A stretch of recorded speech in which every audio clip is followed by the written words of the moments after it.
ಚಿಕ್ಕಬಳ್ಳಾಪುರ ತಾಲೂಕಿನ ಗೌರಿಬಿದನೂರು ರಸ್ತೆಯಲ್ಲಿ ಇರುವ ಗೊಲ್ಲಹಳ್ಳಿ ಗೇಟ್ ಬಳಿ ಬೆಂಗಳೂರಿನಿಂದ ಮಂಚೇನಹಳ್ಳಿಗೆ ಕೆಲಸದ ನಿಮಿತ್ತ ಬೈಕ್ನಲ್ಲಿ ತೆರಳುತ್ತಿದ್ದ ನಾಗರಾಜು ಅವರ ಬೈಕ್ಗೆ ಕ್ಯಾಂಟರ್ ವಾಹನ ಡಿಕ್ಕಿ ಹೊಡೆದಿದೆ ಎನ್ನಲಾಗಿದೆ.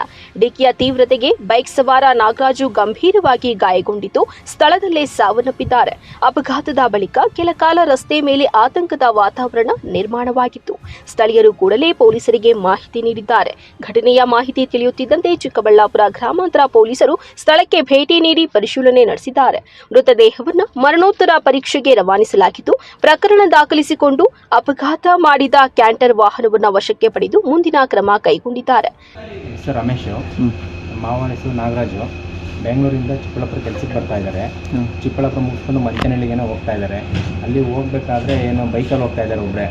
ಮತ್ತು ಕ್ಯಾಂಟ್ರ್ ಮುಂದೆ ಹೋಗ್ತಿರ್ಬೇಕಾದ್ರೆ ಹಿಂದಿಂದ ಹೋಗಿ ಕ್ಯಾಂಟ್ರ್ ಹೊಡೆದಿದೆ. ಅಷ್ಟು ಇಲ್ಲಿ ನಮಗೆ ಅಲ್ಲಿ ಸ್ಥಳೀಯರು ಇರ್ತಾರಲ್ಲ, ನಮ್ಮ ಮಾವನ ಫೋನಿಂದ ನಮಗೆ ಫೋನ್ ಹಾಕಿದ್ರು. ಇಮಿಡಿಯೇಟ್ಲಿ ನಾವು ನೋಡಿ ಅವರು ಹೇಳಿದ್ಕಿಂತ ಹಾಸ್ಪಿಟ್ಲಿಗೆ ಕಳಿಸ್ತಾ ಇದ್ದೀವಿ ಅಂತ ಹೇಳಿದ್ರು. ಸೀದಾ ನಾವು ಗೌರ್ಮೆಂಟ್ ಹಾಸ್ಪಿಟ್ಲಿಗೆ ಬಂದ್ವಿ. ಅಷ್ಟಾಗಿದೆ. ಅಷ್ಟೊತ್ತಿಗೆ ಏನಾಗಿದೆ? ಡೆತ್ ಆಗಿದೆ. ಡೆತ್ ಆಗುತ್ತೆ, ಸ್ಪಾಟ್ ಆಗಿದ್ದಾರೆ. ಅಂದರೆ ಅವ್ರಿಗೇನು ಕೆಲಸಕ್ಕೆ ಮೀಟಾಗಿ ಯಾಕೆ ಬಂದಿದ್ದಾರೆ? ಅವರು ಅಲ್ಲಿ ಇಲ್ಲಿ ಫೆನ್ಸಿಂಗ್ ಕೆಲಸ ಅದು ಮಾಡಿಸ್ತಿರ್ತಾರೆ ಹೊಲಗಳದು. ಅದನ್ನ ಕೆಲಸದ ಮೇಲೆ ಹುಡುಕೊಂಡು ಕೆಲಸಕ್ಕೆ ಬಂದಿದ್ದಾರೆ. ಮನೆಯಿಂದನೇ ಬಂದಿದ್ದಾರೆ. ಮನೆಯಿಂದ ಹೇಳಿ ಮನೆಯವರಿಗೆಲ್ಲ ಹೇಳ್ಬಿಟ್ಟು ಬಂದಿದ್ದಾರೆ.